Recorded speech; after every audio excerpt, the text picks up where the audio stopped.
दोस्तों नमस्कार, आप देख रहे हैं KD campus bye JP sir YouTube channel. हम हैं जेपी सर। दोस्तों कैसे हैं?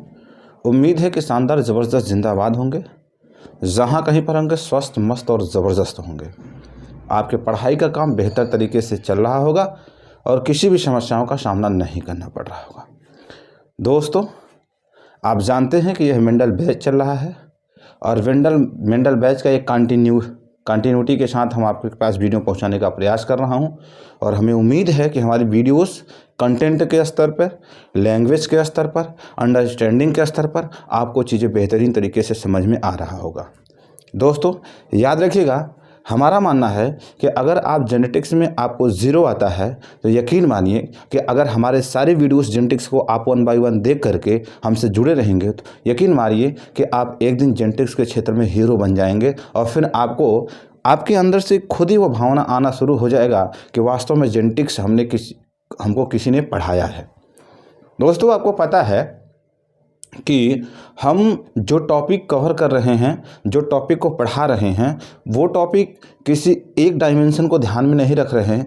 हम केवल क्लास 12th या बीएससी एमएससी या आप स्पेशल नीट LTGIC, ये तमाम ऐसी परीक्षाएं हैं जो बायोलॉजी से रिलेटेड हैं। अगर आप उस क्षेत्र में हैं, अगर आप तैयारी कर रहे हैं तो ज़रूर, और ये आपके लिए कारगर साबित होने वाला है। दोस्तों याद रखिएगा, हम इतनी मेहनत के साथ जब वीडियो शूट करता हूं और कुछ बच्चों के द्वारा देख लिया जाता है और उसे शेयर नहीं किया जाता, इसका मतलब कभी कभी हमारे अंदर हीनता की स्थिति आता है कि हमारी वीडियो लगता है कि आप लोगों को पसंद नहीं आ रही या हम कंटेंट के स्तर पर काम नहीं कर पा रहे हैं। अगर ऐसा कुछ भी है तो आप हमें सुझाव दे सकते हैं। लेकिन दोस्तों याद रखिएगा, हम इस कंटेंट के स्तर पर किसी एक बुक का रेफरेंस नहीं देता हूँ। हमने ढेर सारे बुक को कंपाइल करके चीज़ों को निकालता हूँ वहाँ से, तब आपके पास पहुँचाने का पूरी तरीके से प्रयास करता हूँ। इसीलिए मैं कहता हूँ कि जब आप परीक्षा हाल में बैठेंगे और इस टॉपिक से रिलेटेड अगर कोई प्रश्न आएगा तब मेरी कीमत और इस वीडियोज़ का कीमत आपको समझ में आने वाला है। तो दोस्तों अगर आपको अच्छा लगता हो तो ज़रूर आप हमें आप अगर एक थंब अप करेंगे, एक सब्सक्राइब बढ़ाएंगे, वो हमारे लिए एनर्जी का काम करता है। तो कोशिश यही है कि हम आप तक अच्छे अच्छे वीडियोज़ के सहारे आप तक पहुंचने का पूरी तरीके से प्रयास करेंगे। तो दोस्तों आइए ज़्यादा बात नहीं करते हैं, सीधे अपने टॉपिक पर आते हैं। दोस्तों पिछले वीडियोज़ में हमने आपसे बात किया था और उस बात के श्रृंखला में हमने देखा था कि जो मेंडल्स लॉ का एक्सेप्शन था, और एक्सेप्शन खास करके मेंडल्स का लॉ ऑफ डोमिनेंस जो था, उस लॉ ऑफ डोमिनेंस का एक्सेप्शन नंबर 4 में जब हमने डिस्कशन किया था वो था आपका लेथल जीन के बारे में हमने पूरी एक कंप्लीट तरीके से हमने क्या किया है, एग्जाम्पल के माध्यम से समझाने का प्रयास किया हूं और ये भी दिखाया हूं कि किस तरीके से जो मेंडल्स का लॉ ऑफ डोमिनेंस है लेथल जीन के कंडीशन में भी गलत साबित होता है। हमने कंपैरेटिवली स्टडी किया है, वहां पर आपको पढ़ाया है। तो अगर आप चैनल पर नए हैं तो चैनल पर जाकर के चैनल को सब्सक्राइब करें, लाइक करें, शेयर करें। अगर आपको लगता है कि कुछ अच्छे कमेंट हो सकते हैं तो आप कमेंट दे सकते हैं, क्योंकि आपका एक कमेंट हमें सही और गलत क्या हमारे अंदर कमियाँ हैं वो सुधारने का एक मौका देगा हमें। तो दोस्तों आइए आज के इस वीडियो में, खास वीडियो में हम चलते हैं। आपका जो डिस्कशन का टॉपिक होगा वो होगा मल्टीपल एलील, या उसे कहते हैं मल्टीपल एलिलिज्म भी कहते हैं, तो ध्यान रखिएगा। तो आज का जो टॉपिक है मेरे दोस्तों वो है मल्टीपल एलिज्म।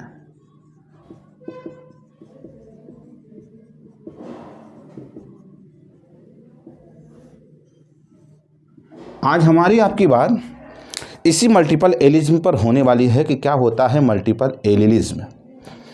थोड़ा से पीछे चलिएगा, हम इस टॉपिक को शुरू करने से पहले हम आपको जो बेसिक है, जो कि ऑलरेडी मैंने वीडियोज में पढ़ा रखा है, अगर आप जाएंगे पहला या दूसरा वीडियो ही एलिल्स का है, लेकिन तब पर भी हम यहाँ उसको कवर करने की कोशिश करेंगे, क्योंकि हो सकता है कि चीज़ें आप भूल गए हों।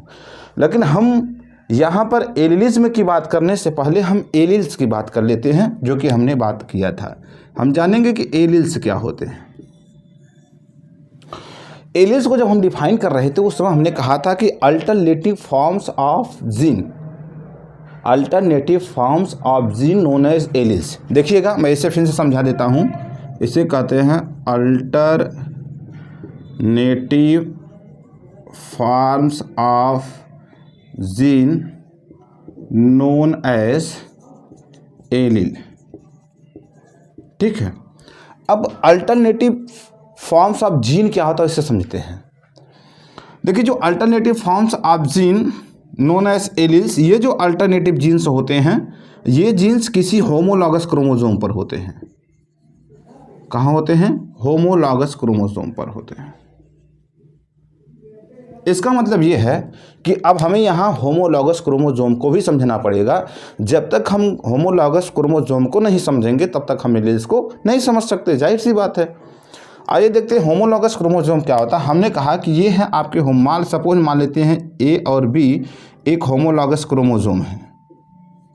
क्या है? होमोलॉगस क्रोमोसोम है। आपको पता है कि हमारे बॉडी में या ह्यूमन केस में आप देखेंगे 23 पेयर्स क्रोमोसोम होते हैं। कितने पेयर्स क्रोमोसोम होते हैं? अगर कुल देखा जाए तो इसमें जो होते हैं 46 क्रोमोसोम होते हैं। अगर हम 46 की बात करेंगे तो ये डिप्लॉयड फॉर्म में है। इसका मतलब ये है अगर हम पेयर्स की बात करें, मान लेते हैं एक पेयर है तो एक पेयर में 2 जीन हैं, एक जीन ए है और एक जीन बी है। ये जो एक पेयर में 2 जीन हैं यही होमोलॉगस क्रोमोसोम है। सॉरी, एक पेयर्स में जो 2 क्रोमोसोम्स हैं यही किस कंडीशन में है? होमोलॉगस की कंडीशन में है। यहाँ पर हमने कहा कि एक पेयर को जब हमने यहाँ कंसीडर किया और ये आपको पता है कि ये इसका सेंट्रोमियर है। बीच वाला भाग कौन सा होता है? इसका सेंट्रोमियर होता है। अब इस सेंट्रोमियर, ये देखिए इसका अल्टरनेटिव है, ये अल्टरनेटिव जीन है इसका, ये इसका जीन अल्टरनेटिव जीन है और ये दोनों होमोलॉगस के कंडीशन में है। तो हमने कहा कि मान लेते हैं सपोज ए बी सी, इसमें मान लेते हैं कि क्रोमोसोम ए पर जीन ए बी सी है और यहाँ पर देखें, यहाँ मान लेते हैं ए, यहाँ मान लेते हैं बी और यहाँ मान लेते हैं सी, यहाँ मान लेते हैं डी, यहाँ मान लेते हैं ई, यहाँ मान लेते हैं एफ, यहाँ भी मान लेते हैं डी, ई और एफ। अब यहाँ आपको जानना कि अल्टरनेटिव फॉर्म्स ऑफ जीन क्या है। हमने कहा कि ए और बी जीन हैं, हमने कहा कि ये एक दूसरे के अल्टरनेटिव्स हैं। अगर एक जीन ए है तो दूसरे वाले इस क्रोमोसोम का जीन ये होना चाहिए। अगर ऐसे कंडीशन में है तो हम इसे कहेंगे कि ये एलील्स हैं। क्या हैं? एलील्स हैं। लेकिन अगर आप इसे ए और ए यहाँ कंसीडर करेंगे तो इसे कहते हैं नॉन एलिलिक। तो ये हो गया alternative forms of gene.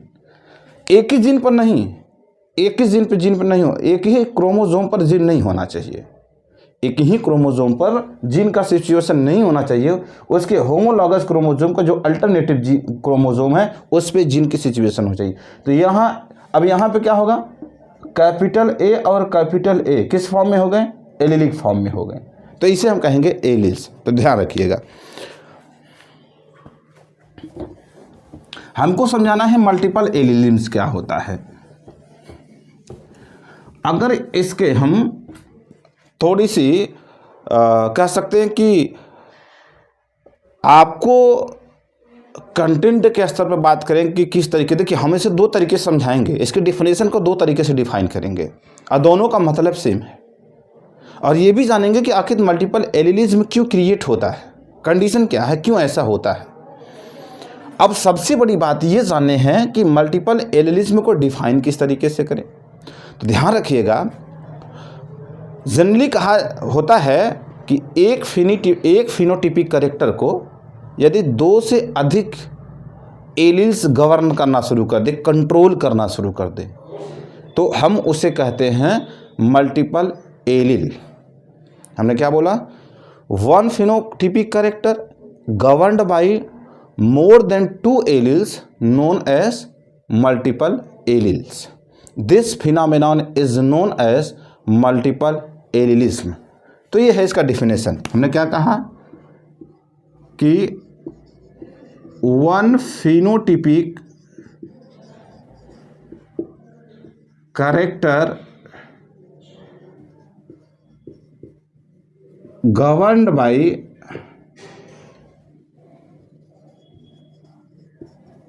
more than two allele known as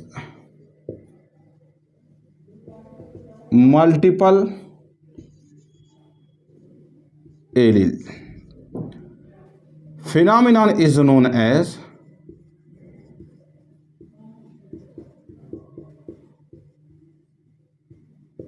multiple allelism.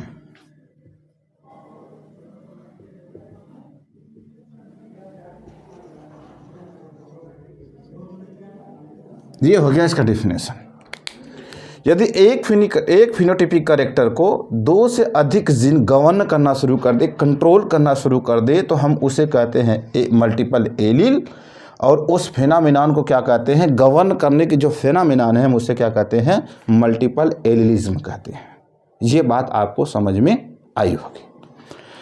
अब समझना यहाँ ये भी बात है, इसकी थोड़ी एक जो साइंस के क्राइटेरिया के, हालांकि ये भी आपका एथेंटिक डिफिनेशन है और कह सकते हैं कि यही डिफिनेशन जो होता है आगे भी चलता है, लेकिन यहाँ पर थोड़ा हम चीज़ों को और क्लियर करना चाहते हैं कि मल्टीपल एलिलिज्म का और क्लियर हम किस तरीके से समझ सकते हैं। तो ध्यान रखिएगा, दूसरे डिफिनेशन में हम आपको बताएंगे कि इसको किस तरीके से और हम क्लियर कर सकते हैं। हमने कहा कि यहाँ बात आ रही है मोर देन टू जीन्स की बात आ रही है, दो से अधिक जीन्स की बात आ रही है। इसका मतलब ये है कि इस मल्टीपल एलिलिज्म में दो से अधिक जीन होंगे और दो से अधिक जीन ही किसी कैरेक्टर को क्या करेंगे, गवर्न करेंगे, तभी तो मल्टीपल हुआ।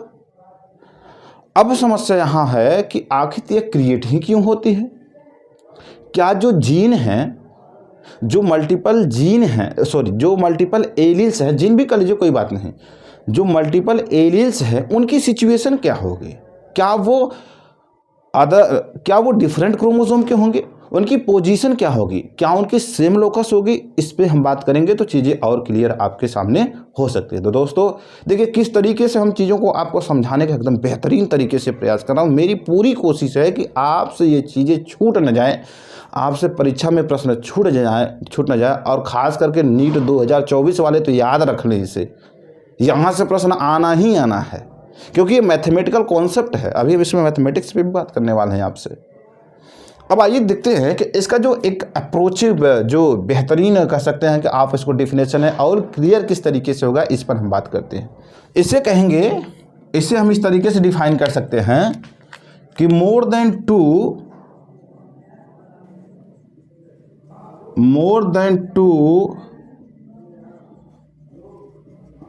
Alternative forms of gene,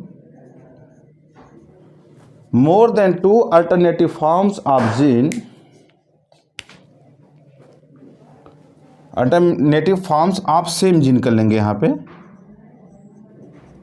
more than two alternative forms of same gene known as allele।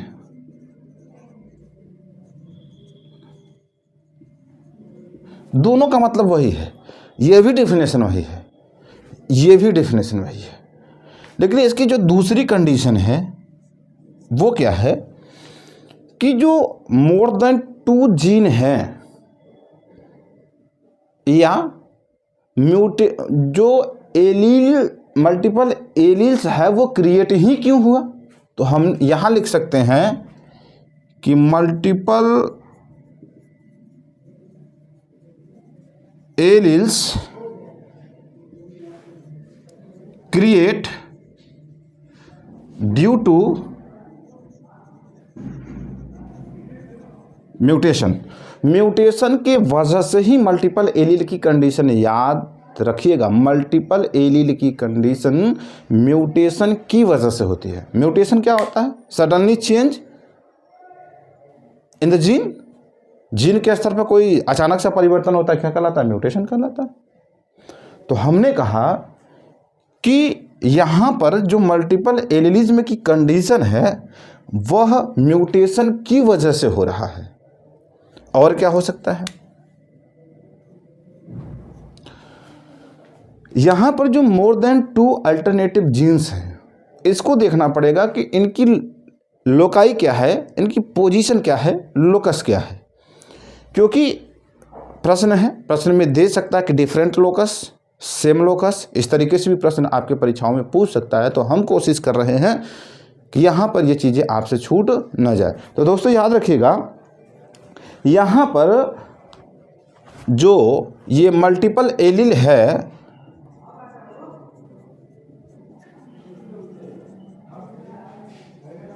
Located on same locus of homologous chromosome.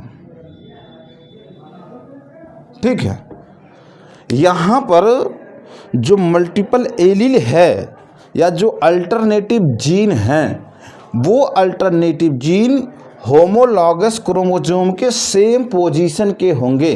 अगर सेंट्रोमियर के अपर पार्ट है तो सारे जीन यही है। यही कहने का मतलब है कि अगर ये सेंट्रोमियर है, अगर ABC है तो ये भी ABC ऊपर वाला, ऐसा नहीं कि इसके डाउनवर्ड वाले पर हम इसको कंसीडर करना शुरू कर दे। ये हैं एलील, ये हैं एलील, ये हैं एलील, तो AA BB C इस तरीके का कंडीशन अगर हो रहा है तो हम इसे कहेंगे एलील। आपको ये भी बातें समझ में आई होंगी और आपको ये भी डिफिनेशन, दोनों डिफिनेशन आपको बेहतर तरीके से समझ में आई होंगी।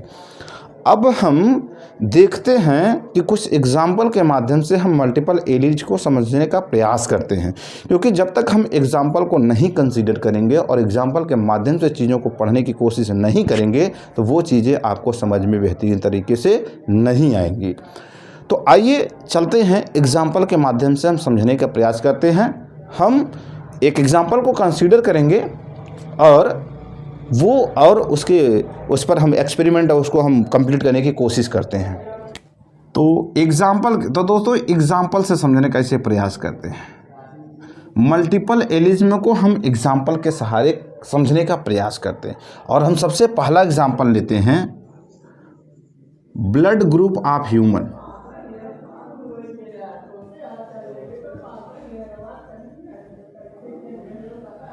हम सबसे पहले ब्लड ग्रुप ऑफ ह्यूमन को कंसीडर करते हैं और इस एग्जाम्पल के सहारे हम मल्टीपल एलिलिज्म को समझने का प्रयास करते हैं। आपको पता है कि जो ब्लड ग्रुप होता है ह्यूमन का, वो कितने टाइप्स के होते हैं बताइए भाई। ब्लड ग्रुप ह्यूमन में कितने प्रकार के होते हैं? 4। Blood group A, blood group B, blood group AB, blood group A। ये 4 प्रकार के ब्लड ग्रुप है। अभी ज़्यादा रिसर्च ब्लड ग्रुप पे नहीं करना है, अभी ब्लड ग्रुप को और आगे हमें डिस्कस करना है, लेकिन अभी हम मल्टीपल एलिलिज्म को समझने का प्रयास करते हैं इस ब्लड ग्रुप के सहारे। हमने कहा इसे हम एक और नाम दे सकते हैं, ब्लड ग्रुप ABO। क्या देख सकते हैं इसे? Blood group ABO। अब याद रखिएगा, यहाँ पर ये जो ब्लड ग्रुप है, ये चारों प्रकार के जो ब्लड ग्रुप हैं, वो चारों प्रकार के ब्लड ग्रुप 3 एलील्स के द्वारा गवर्न किए जाते हैं, कंट्रोल किए जाते हैं। अब वो 3 एलील्स क्या हैं? वो है IA, IB और IO। तो blood group of human is governed by 3 alleles known as IA, IB और IO। O for blood group O। ठीक है, अब हमें ये देखना है कि ये जो 3 प्रकार के आपके एलील्स हैं, इस एलील्स के लिए जीनोटाइप क्या होगा? इसका जीनोटाइप क्या होगा? तो याद रखिएगा, जीनोटाइप निकालने का एक फार्मूला है, उस फार्मूला को वो देखते हैं। हमने कहा कि जब जीनोटाइप निकालना पड़े तो सबसे पहले हम इसके जीनोटाइप को देखते हैं। जब आपको जीनोटाइप क्लियर हो जाएगा तो हम उस फार्मूले को भी बता देंगे आपको। तो एक तरफ लिखते हैं ब्लड ग्रुप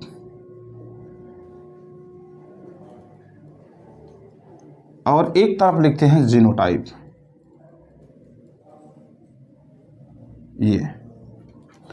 ये है ब्लड ग्रुप ए, ये है ब्लड ग्रुप बी, ये ब्लड ग्रुप ए बी, ये ब्लड ग्रुप ए। याद करिए, रिकॉल करिए, हमने इसके एलील्स को आपको बताया था। याद करिए पिछले वीडियोस में, वहाँ हमने आपको इसके बारे में बताया था। इसका जीनोटाइप क्या होगा? जीनोटाइप आई ए, याद आया? या क्या हो सकता है? आई ए आई ओ, याद आया? इसका क्या होगा? आई बी, इसका क्या होगा? आई बी आई ओ। इसका क्या होगा? देखिएगा, जहाँ ब्लड ग्रुप ए बी है इसके दो ही एलील्स होंगे, एक होगा आई ए और एक होगा आई बी। ऐसा मत करिएगा कि आई ए आई बी आई ओ, ऐसा मत करिएगा, गलत हो जाएगा। इसके दो ही एलील्स हैं भैया, आई ए और आई बी। और इसके क्या है? इसका है आई ओ और इसका भी क्या है? आई ओ। अब आप काउंट करिए। हमने कहा कि जो ह्यूमन है, ह्यूमन में 3 तरीके के एलील्स होते हैं और इन 3 तरीके के एलील्स जो है ह्यूमन के ब्लड ग्रुप को क्या करते हैं? कंट्रोल करते हैं। और आप देखिए कि इस ब्लड ग्रुप के लिए जो जीनोटाइप है, वो जीनोटाइप कितना है? वो जीनोटाइप कितना भैया? उसे देखिए, हमने कहा कि 1 2 3 4 5 और 6। इसका मतलब ये है कि 3 एलील्स के लिए जो जीनोटाइप निकल के आया है वो कितना आया? नंबर में 6 आया। मतलब 6 एलील्स मिल करके ह्यूमन के ब्लड ग्रुप को क्या करते हैं? कंट्रोल करने का काम करते हैं। अब सोचिए, ह्यूमन ब्लड ग्रुप सोचिए आप, ह्यूमन ब्लड ग्रुप है। अब ब्लड ग्रुप एक कैरेक्टर है, एक क्या? फिनोटाइपिक कैरेक्टर है। और उस फिनोटाइपिक कैरेक्टर को कितने एलील्स कवर कर रहे हैं? 2 से ज़्यादा, 6 एलील्स कवर कर रहे हैं। इसका मतलब क्या हो गया? मल्टीपल एलीलिज्म की कंडीशन हो गया। अगर हमें डायरेक्ट निकालना पड़े कि जीनोटाइप क्या होता है, तो उस फार्मूला को हम देख लेते हैं। तो फार्मूला को देखने से पहले हमें एक बात और क्लियर कर लें। क्या क्लियर कर लें? यहाँ पर इस सिचुएशन में आप देखें, यहाँ हम दिखा रहे हैं, जहाँ जहाँ आई ए और आई ओ का कंडीशन है और जहाँ जहाँ आई बी और आई ओ का कंडीशन है, इस कंडीशन में जो आई ए है, आई ए आई ओ पर डोमिनेंस है, आई ए आई ओ पर क्या है? डोमिनेंस है। सेम कंडीशन यहां पर है, आई बी आई ओ पर डोमिनेंस है। लेकिन यहां पर ये फॉलो नहीं होगा कि आई ए आई बी पर डोमिनेंस होगा, क्योंकि यहां पर दोनों के कैरेक्टर हैं, इसलिए यहां पर आई ए भी एलील्स होगा और आई बी भी एलील्स होगा। तो याद रखिएगा, अगर यहाँ पर डोमिनेंस है तो इसका मतलब क्या हो गया? यहाँ पर ए के कैरेक्टर देखने के लिए मिलेगा और यहाँ पर बी का कैरेक्टर देखने के मिलेगा, because I O is recessive in condition. किस कंडीशन में है? रिसेसिव के कंडीशन में है। ये बात क्लियर हुई? ये बात समझ में आई आपको? हमें उम्मीद है कि ये बात आपको समझ में आई होगी। अब हमने कहा कि अगर आपको किसी फिनोटाइपिक कैरेक्टर्स के एलील्स प्रेजेंट ज्ञात हो, हमने कहा कि if any phenotypic character alleles are known, अगर किसी फिनोटाइपिक कैरेक्टर्स के एलील्स आपको प्रेजेंट हो तो उस समय, या अगर आपको ये पता हो कि किसी फिनोटाइपिक कैरेक्टर्स को कंट्रोल करने वाले कितने एलील्स हैं, तो हम बड़े आसानी के साथ उसका जो जीनोटाइप है ज्ञात कर सकते हैं। क्योंकि जो फिनोटाइपिक कैरेक्टर है वो जीन से ही तो कंट्रोल हो रहा है। तो हमें यहाँ पर ये जानना पड़ेगा कि फेनोटाइपिक कैरेक्टर को कंट्रोल करने वाले कितने जीन हैं, क्योंकि परीक्षा में ये बहुत बार पूछा गया है प्रश्न। तो हमने कहा कि if any phenotypic characters alleles are known then we find total genotype. तब आप आसानी के साथ सभी जीनोटाइप को ज्ञात कर सकते हैं। कैसे? फार्मूला कहता है कि किसी जीनोटाइपिक कैरेक्टर्स के एलील्स आपके प्रेजेंट हैं, तो उसके जीनोटाइप को कैसे निकालेंगे? वो कहता है कि ये फार्मूला है n+1/2। याद कर लीजिएगा क्या फार्मूला है। आप देखिए यहाँ पे 6 है, अभी हम आपको 6 दिखा रहे हैं। तो हमने कहा कि n+1 कितना 2।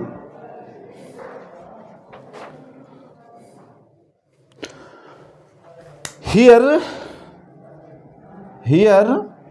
n equal to number of allele. n क्या है? नंबर ऑफ एलील है। थोड़ा याद करिएगा, रिकॉल करिए। हमने कहा कि ह्यूमन के ब्लड ग्रुप को कंट्रोल करने वाले कितने एलील्स हैं? 3 एलील्स हैं। कौन कौन है? IA, IB और IO। एम आई राइट? इसका मतलब ये है कि यहाँ से n बराबर कितना हो गया? 3 हो गया। n बराबर कितना हो गया? 3 हो गया। अगर n की वैल्यू इस इक्वेशन में हम रख दें तो क्या मिलेगा हमें? n = 3 रखिए, तो 3 + 1/2 ये कितना हो गया? 3 × 4/2, 2 दूना 4, कितना आ गया? 6। देखा, यहाँ पर इससे निकालें तो कितना मिला आपको? 6 मिला। और यहाँ पर भी कितना मिला आपको? यहाँ पर भी 6 मिला और यहाँ पर भी 6 कंडीशन देखने को मिला, जीनोटाइप देखने के लिए मिला। तो उम्मीद है कि मल्टीपल एलीलिज्म आपको समझ में आया होगा। अगर मल्टीपल एलीलिज्म समझ में आया तो आप हमारे चैनल को सब्सक्राइब, लाइक तो बनता है भाई। तो ये तो अभी एक एग्जाम्पल है। अभी हम एक दूसरे एग्जाम्पल से भी इसे समझने का प्रयास करते हैं।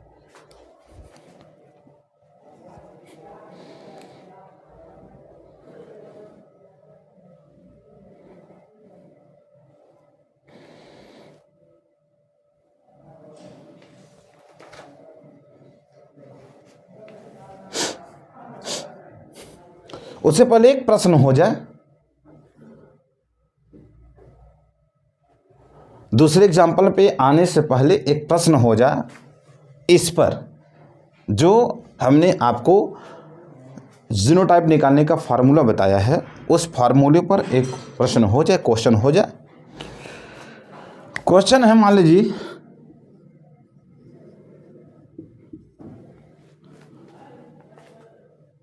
एक कैरेक्टर गवर्न्ड बाय, या ऐसे कर लीजिए और ज़्यादा क्लियर रहे, a phenotypic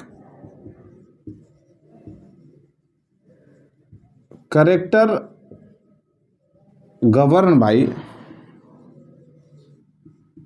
12 allele, then we find, आप ज्ञात करिए,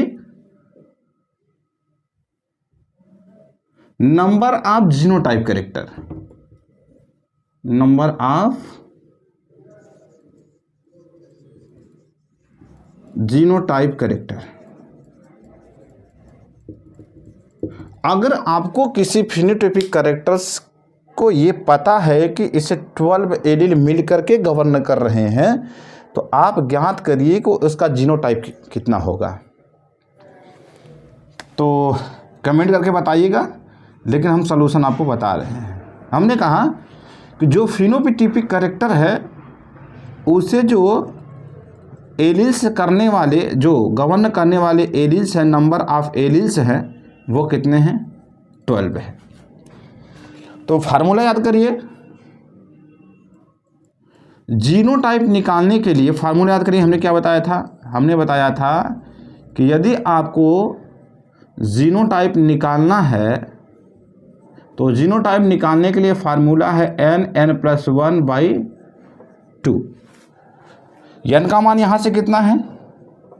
12 + 1/2, ये हो गया 12 × 12 = 13/2, ये हो गया 2 × 6 = 30, और ये हो गया आपका।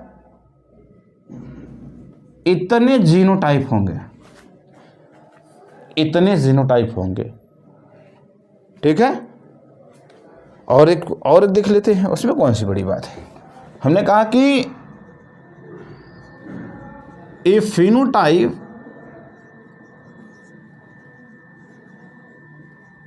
Controlled by 6 allele, then we find, आप ज्ञात करिए नंबर्स ऑफ जीनोटाइप। तो हमने कहा कि यहाँ पर सॉल्यूशन क्या होगा? नंबर्स ऑफ एलील्स कितने हैं? 6 हैं। तो फार्मूला आपको पता है, जीनोटाइप निकालने के लिए आपको फार्मूला पता है n+1/2, 6 + 1/2, ये हो गया 6 × 7/2, ये हो गया 3, हो गया 20, कितना हो गया? 21 जीनोटाइप हो गए।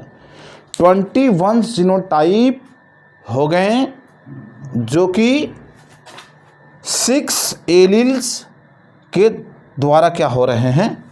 कंट्रोल्ड किए जा रहे हैं। मतलब इतने जीनोटाइप मिलकर के किसी फिनोटाइपिक कैरेक्टर को क्या कर रहे हैं? शो कर रहे हैं। तो उम्मीद है कि आपको ये बातें समझ में आई होंगी। अगर समझ में आई हैं तो हम आगे चलें। हमें उम्मीद है कि आपको समझ में आई होगी। तो दोस्तों, मल्टीपल एलिलिज्म की कुछ और एग्जाम्पल हैं जो कि सीधे आपके परीक्षाओं में प्रश्न पूछ लिए जाते हैं। तो हमने कहा कि आपने अभी देखा कि ब्लड ग्रुप आप ह्यूमन में आपने देखा, लेकिन जो कोड कलर आप माइस है इसमें आप देखेंगे 4 एलील्स होते हैं। आइस कलर ऑफ ड्रोसोफिला में 15 एलील्स होते हैं। Self incapability in plant tobacco में जो होता है 4 एलील्स होते हैं। आपको एलील्स, नंबर ऑफ एलील्स पता है, सबका नंबर्स आप एलील्स पता है, लेकिन यदि आपसे पूछ लिया जाए कि इसका जीनोटाइप क्या है तो हमें उम्मीद है कि आप इसे बता देंगे, क्योंकि आपको जीनोटाइप निकालते समय कुछ करना नहीं है। जीनोटाइप जब निकालेंगे तो आप इस जीनोटाइप में इसी फार्मूला में इसका मान रख देंगे तो आपको क्या नहीं हो जाएगा, निकल। पहले के लिए देखिए क्या होगा, कोड कलर ऑफ माइस के लिए क्या होगा? ये होगा 4 + 1/2, ये हो गया 4, ये हो गया × 5 रेशियो 2, ये हो गया 2 दूना 4, ये कितना हो गया? 2 दूना 4 मतलब 2 × 5 बराबर कितना आ गया? 10। इसके लिए कितना जीनोटाइप आ गया? इसका जीनोटाइप कितना हो गया? 10 हो गया। इसी तरह आप इसका निकाल सकते हैं। हमने कहा नंबर 2 के लिए ये हो जाएगा 15 + 1/2, हो गया 15 × 1 16/2, 2 × 8 16, गुणा कर लीजिए, 8 × 5 40, 8 × 4 12, कितना हो गया? 8 × 4 12, 15 × 8 120, 8 × 5 40, 8 × 8, 8 × 4 12। इसी तरीके आपसे टोबैको के लिए निकाल सकते हैं। ये क्या हो जाएगा? 4 4 1, ये हो गया 2, ये हो गया 4 5 2, 2 दूना 4, 2 × 5 10। टोबैको के लिए जीनोटाइप कितना आ गया? 10 आ गया। इसके लिए कितना आ गया? 120 आ गया। ये हैं आपके मल्टीपल एलिलिज्म। ध्यान रखिएगा, आपसे कभी प्रूव करने के लिए नहीं कहेगा, वो डायरेक्ट आपके परीक्षाओं में प्रश्न पूछ लेगा और आपसे जीनोटाइप पूछ सकता है, एलील की संख्या दे सकता है, या आपसे पूछेगा कोड कलर ऑफ माइस में कितने जीनोटाइप होते हैं। अब आपको पता होना चाहिए कि कोड कलर ऑफ माइस में कितने एलील्स होते हैं, या पूछ लिया कि आइस ऑफ ड्रोसोफिला में कितने जीनोटाइप होते हैं, तो आपको पता होना चाहिए कि उसमें सबसे पहली बात एलील्स कितने होते हैं। इसी तरीके से टोबैको के केस में आपको पता होना चाहिए कि एलील्स कितने हैं। तो आई होप कि ये वीडियोज़ आपको पसंद आई होंगी और आपका आज जो मल्टीपल एलिलिज्म था ये भी आपको बेहतर तरीके से समझ में आई होगी कि मल्टीपल एलिलिज्म क्रिएट ही क्यों होती है, तो हमने बताया कि ड्यू टू म्यूटेशन के कारण ही क्या होता है, मल्टीपल एलिलिज्म की कंडीशन क्रिएट होती है। तो आई होप कि अगर समझ में आई हैं तो चैनल को सब्सक्राइब और लाइक ज़रूर करें दोस्तों। नमस्कार।